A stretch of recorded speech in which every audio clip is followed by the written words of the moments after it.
This is the final video to fix mods not working in Cyberpunk after updating in 2023. Are you frustrated because your favorite mods suddenly stop working or crash the game after the latest update?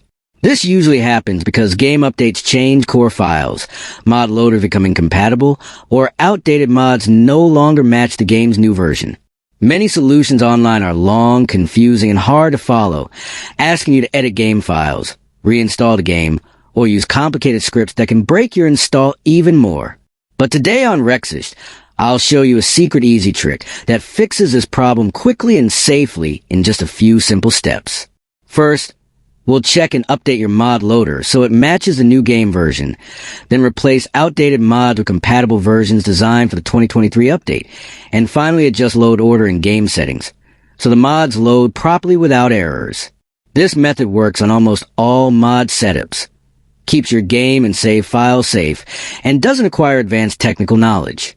If you want to make a full step-by-step tutorial showing exactly how to fix Cyberpunk mods after an update, leave a comment below and I'll guide you through on Rexist.